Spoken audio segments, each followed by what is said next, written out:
Vous connaissez très certainement cette phrase et qui illustre la situation actuelle de l'Algérie avec ses différents voisins, aussi bien en Afrique qu'en Europe. Gouverner, c'est prévoir. Ne rien prévoir, ce n'est pas gouverner, c'est courir à sa perte. Cette phrase a été écrite, prononcée par un grand journaliste et homme politique français qui s'appelle Émile de Girardin au XIXe siècle. D'aucuns l'attribuent au premier président de la République française, Adolphe Thiers, c'était dans les années 1870.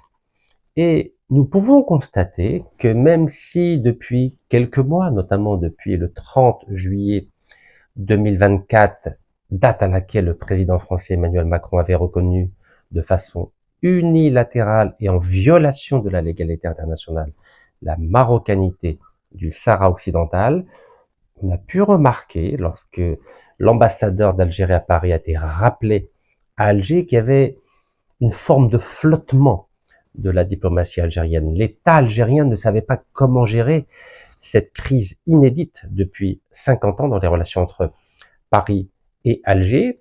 Et vous avez pu remarquer au travers des 160 vidéos que j'ai publiées depuis le 16 novembre, date à laquelle l'auteur algéro-français a été arrêté à l'aéroport d'Alger, puis placé plutôt dans la section pénitentiaire de l'hôpital Mustapha Bacha à Alger, pardon. L'Algérie ne savait pas comment gérer les choses. Il manquait cette dimension de la prévision. Il y avait une incertitude, il y avait une absence de stratégie, une absence de méthode. Mais nous remarquons aujourd'hui, notamment depuis le 20 avril 2025, que l'État algérien a décidé de réfléchir à une stratégie et a fait voter une loi sur la mobilisation générale. Qu'est-ce que ça veut dire, cette loi sur la mobilisation générale? Alors, j'ai décidé de montrer des articles de la presse française qui parlent de cette mobilisation générale. Et je l'ai fait avec une intention bien précise. C'est vous montrer que lorsque l'Algérie réfléchit, lorsque l'Algérie développe une véritable stratégie, là, la presse française respecte l'État algérien. Et je vais vous montrer deux articles du même journal, c'est-à-dire le journal du dimanche. Vous savez à qui appartient ce journal? Il appartient au groupe Bolloré qui soutient tous les médias d'extrême droite française. Alors, commençons par l'article du 19 avril. 19 avril, enquête-Paris, terrain de chasse des barbous algériens. Regardez comment le journal du dimanche parlait de l'Algérie. Il disait que Paris était devenu le terrain de chasse des barbous algériens. Et, comme à son habitude, ils avaient laissé un Algérien, ou plutôt on va dire un collabo algérien, le soin de dénigrer l'Algérie. Donc, journal du dimanche, 19 avril, voilà comment l'Algérie était décrite. Paris, terrain de chasse des barbous algériens.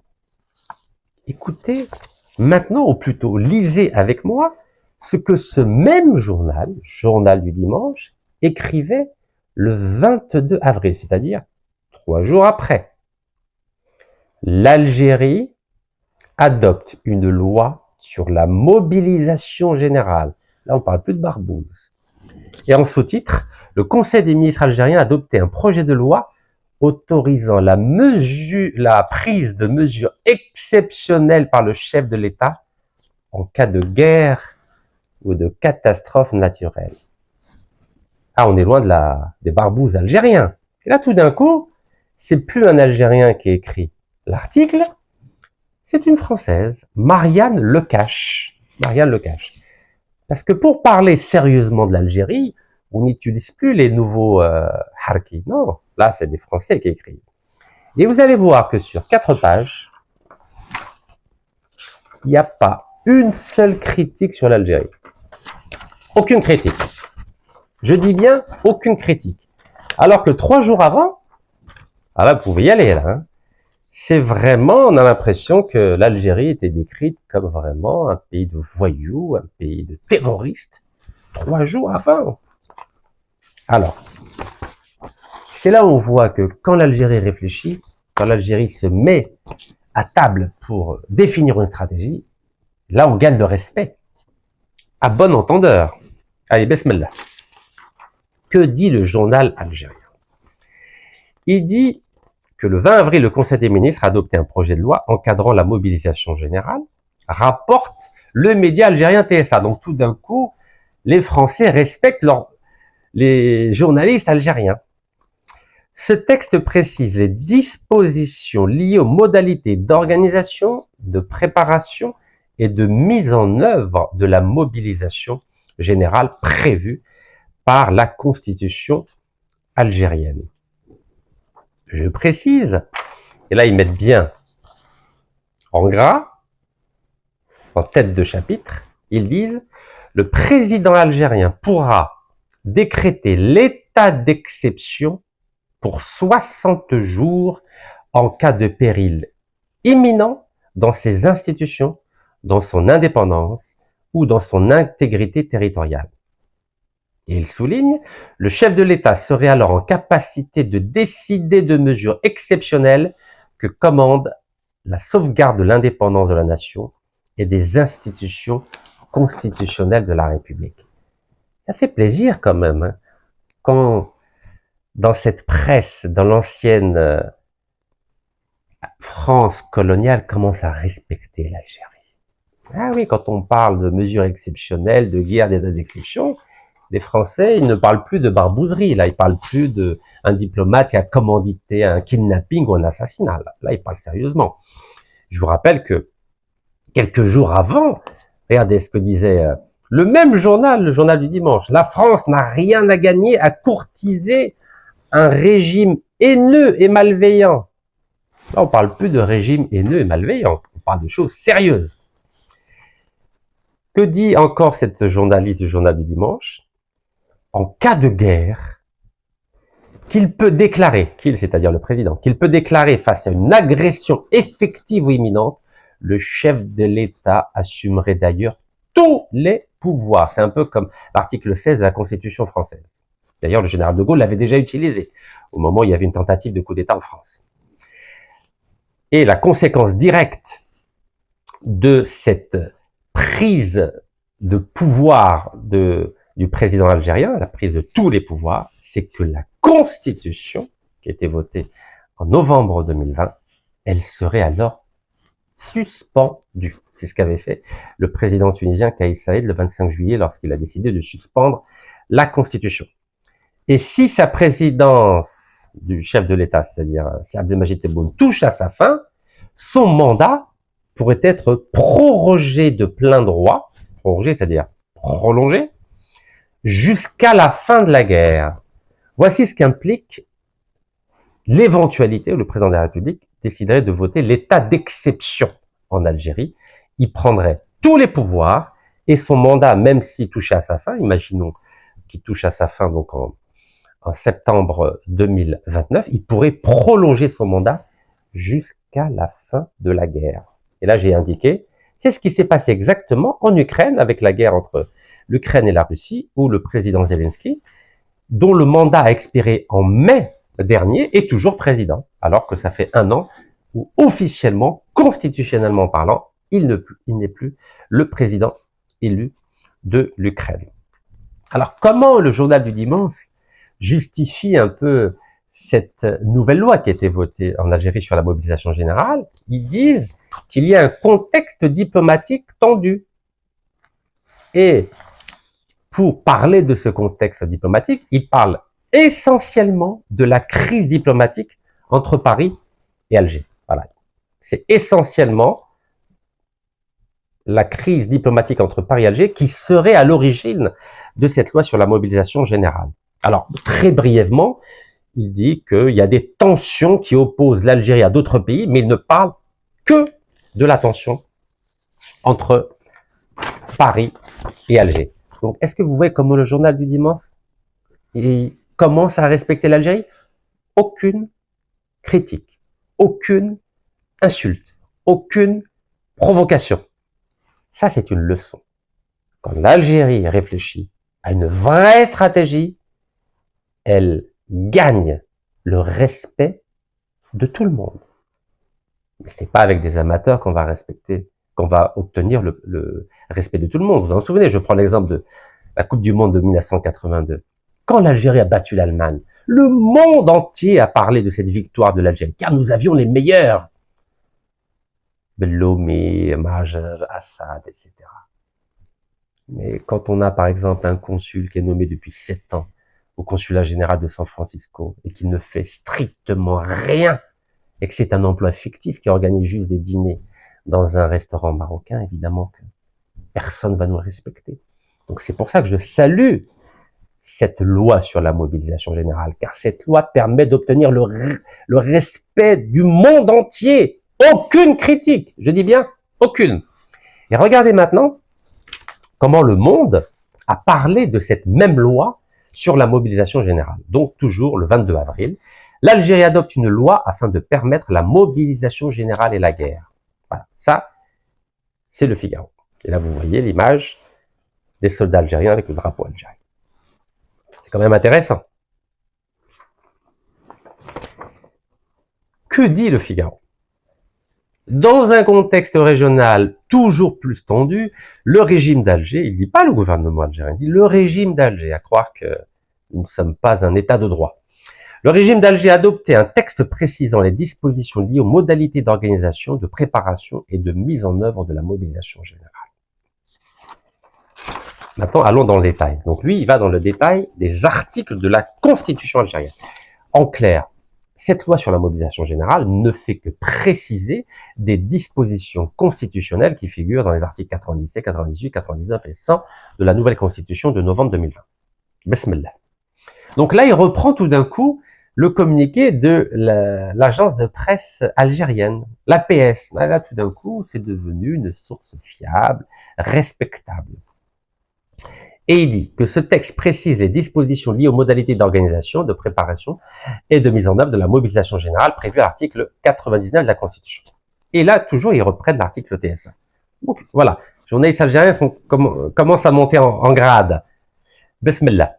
Et là, ils mettent en gros état d'urgence, de siège ou de guerre. État d'urgence, de siège ou de guerre.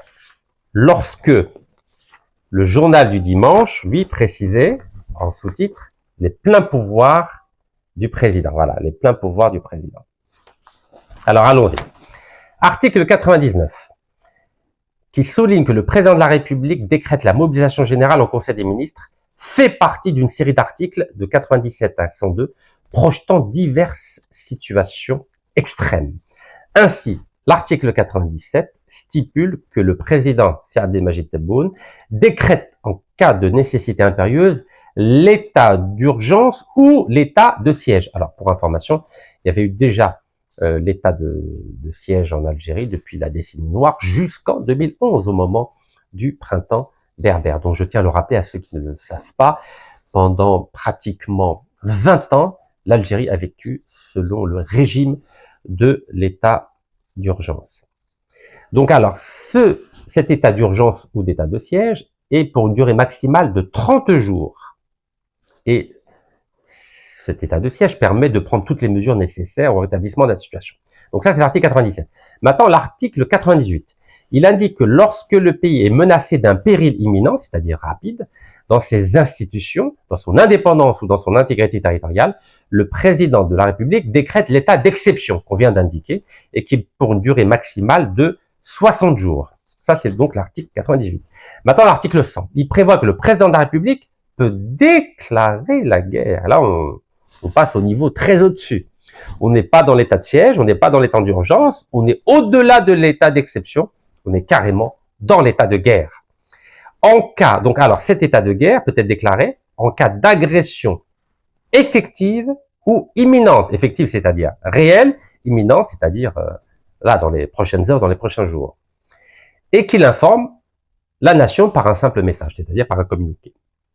Quant à l'article 101, il donne tous les pouvoirs au président durant l'état de guerre. C'est-à-dire, pendant l'état de guerre, il n'y a ni constitution, ni liberté de la presse, ni liberté individuelle, il n'y a rien.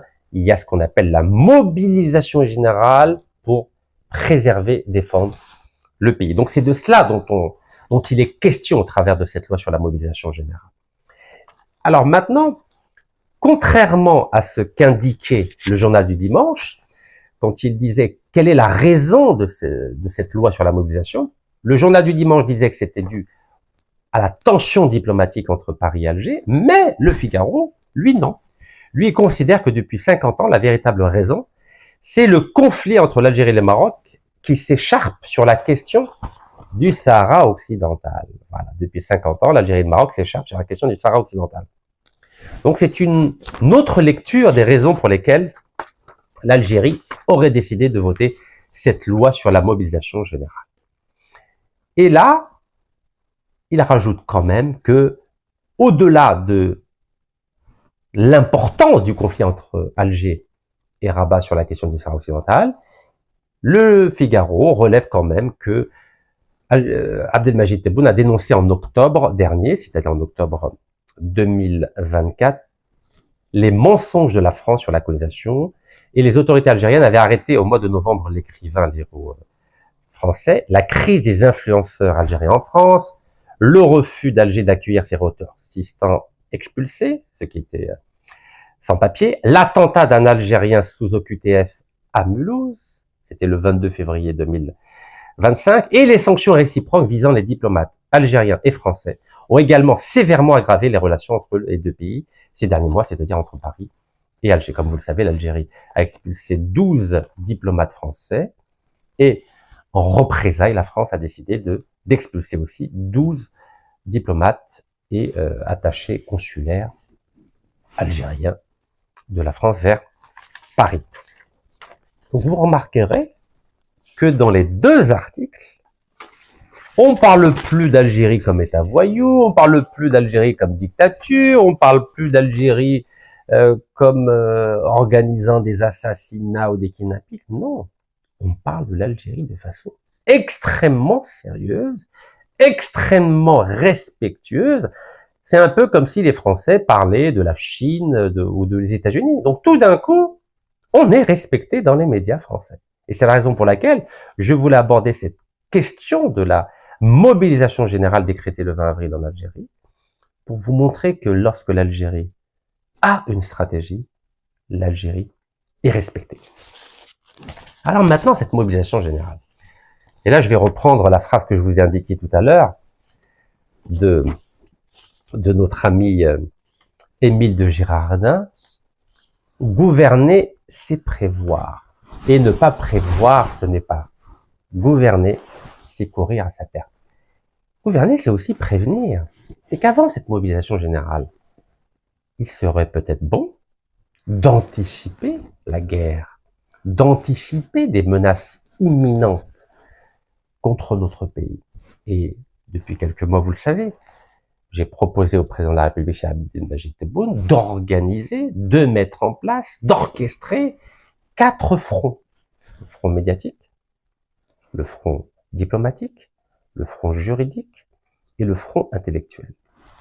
Alors, il y a un début de prise de conscience de nos élites. On l'a bien vu avec la déclaration du ministre de la Communication, M. Mohamed Beziane, qui veut mettre en place un front médiatique uni. C'est une très bonne chose. On avait aussi la déclaration à Alger du général Moussaoui, le patron des services secrets algériens, à l'extérieur, qui parle de lutter contre les fake news, lutter contre la désinformation. Mais il faut aller plus loin encore. Il faut vraiment organiser parallèlement, en même temps, ces 4 fronts. Et pour cela, il faut mobiliser et les journalistes algériens de l'intérieur et les journalistes algériens à l'extérieur. Car à ce jour, ils n'ont pas été mobilisés. Il faut mobiliser les intellectuels algériens, ceux qui maîtrisent le verbe à la fois écrit et oral. Et alhamdoulilah, nous avons des intellectuels, mais il faut les mettre en avant. Mais il faut mettre en avant des intellectuels qui maîtrisent les langues étrangères. Les intellectuels arabophones, c'est bien pour le public algérien de l'intérieur, pour le public arabe des pays arabes. Mais pour lutter contre la France, il faut des intellectuels qui maîtrisent la langue française, qui sont capables d'écrire des textes, de les publier, de confronter leurs positions et leurs idées avec des intellectuels français. Car aujourd'hui, je n'ai vu aucun débat intellectuel entre un écrivain algérien qui défend l'Algérie et un écrivain ou intellectuel français qui défend les intérêts de la France. Je n'ai vu aucun grand journaliste algérien qui confronte ses idées ou son analyse avec des grands journalistes français. Je n'ai vu aucun diplomate algérien qui confronte et qui répond aux attaques journalières de l'ex-ambassadeur français à Alger, Xavier Driancourt. Xavier Driancourt a un boulevard devant lui. Il parle tout seul. Pourquoi il n'y a pas de diplomate algérien qui confronte leur vision avec ce diplomate sur un média ou algérien ou français ou étranger? Et je n'ai pas vu de juristes ou d'avocats algériens qui répondent aux attaques des avocats français ou des juristes français, comme l'avocat de cet auteur algéro-français qui est l'avocat du génocidaire Netanyahou, maître François Zimray. Donc depuis quelques mois, nous avons laissé le tsunami français, médiatique, intellectuel, juridique, diplomatique et politique, s'abattre contre l'Algérie sans que nous ayons organisé la riposte, sans qu'un homme ou une femme ait pu orchestrer cette mobilisation de la prévention.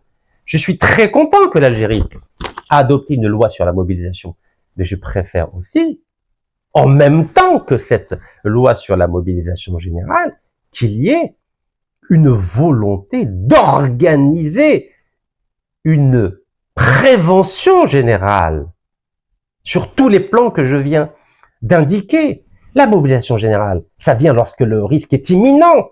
Vous vous souvenez ce que m'avait dit le colonel en 2014 à Bab Jdid? Il avait dit: Rachid, en Algérie, ne t'attends pas à ce que nous définissions une stratégie court, moyen, long terme. Nous, c'est 24 heures.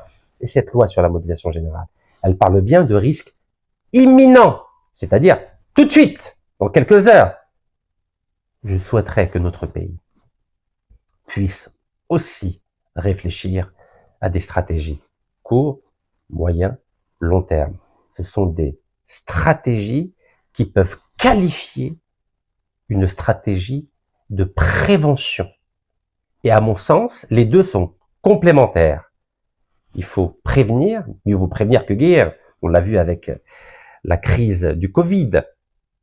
La mobilisation générale, c'est quand on a épuisé les limites de la stratégie de la prévention autour des 4 fronts que je viens de vous indiquer: front médiatique, front politique, front diplomatique, front intellectuel et bien sûr le front médiatique.